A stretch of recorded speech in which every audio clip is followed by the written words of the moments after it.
I stared across the table at her swollen belly, the child she swore was mine, though we both knew better. Her parents sat stiff, eyes darting between us like referees praying for mercy. The room smelled of coffee and lies. She whispered, almost choking on her own breath, "Please, just raise it as yours." That was her plea. That was her plan. And that was my stage. When love was still pure. I remember the first time I saw her. She laughed at something stupid I said, her hand brushing my arm like it belonged there. Back then, everything was simple. She made me believe in permanence. She made me believe in us. We built a life out of midnight talks, takeout dinners, and whispered promises.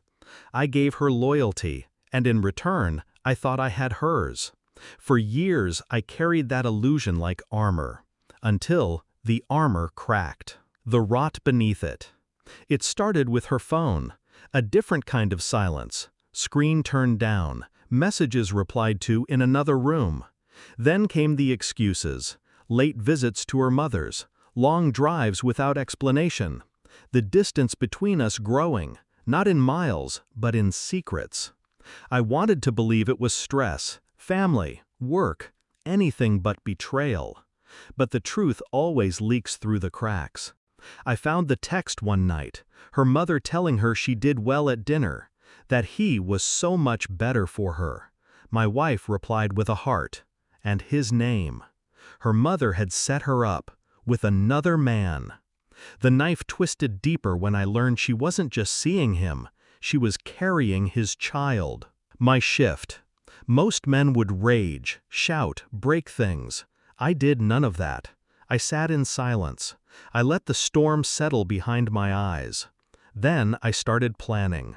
If they wanted me gone, they would have to watch me leave on my terms. The blueprint of revenge. Step 1 was the money. Every account, every investment. We shared everything. Or so she thought. While she played house with him, I rerouted the foundation. Slowly, quietly. By the time she'd realize, the safety net would already belong to me. Step 2 was her reputation. She built her world on appearances, the loyal wife, the perfect daughter. I gathered evidence, screenshots, recordings, every detail. Not for rage, not for gossip, for timing. Step 3 was patience. Let her belly grow, let the whispers rise. She thought she had me trapped. She thought pregnancy was a cage I couldn't escape. That was the sweetest part. Watching her relax, believing I was too broken to fight back. The stage. Which brings us here. Her parents invited me over, their faces rehearsed in pity. She clutched her belly like it was a shield. They begged, they reasoned, they played the family card. "You've always been such a good man," her mother said. The same woman who handed her daughter to another man like a gift basket. My wife added the dagger.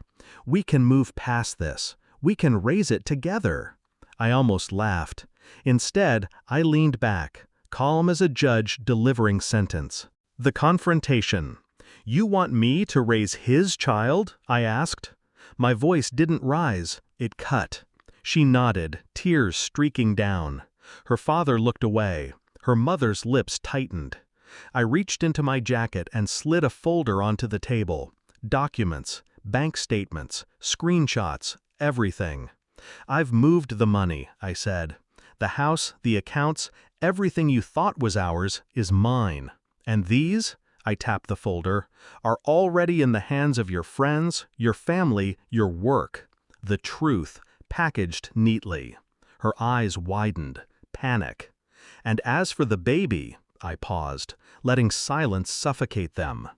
"I'll never be its father. But don't worry, he'll know exactly who was, and he'll know you chose him over me." The air collapsed. Her mother's face drained of color.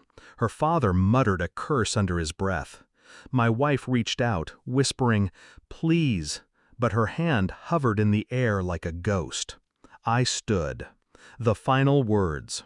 At the door, I turned back. You took everything good in me and fed it to a stranger. But you forgot. I don't burn. I rebuild. And when you tell your son whom his father is, make sure you tell him who destroyed you. I left them in silence, a family of traitors staring into the ashes of their own choices. Walking out, I felt no anger, no grief, just clarity. They thought betrayal made me weak. They thought I'd crawl, beg, compromise. But betrayal doesn't break me, it sharpens me. And in that room, with my final words, I carved my freedom from their lies. Now, when I look back, I don't see loss. I see justice served cold, precise, unforgettable. Because sometimes revenge isn't shouting, it's silence. It's walking away while their world collapses behind you. And that silence is the sweetest sound I've ever heard.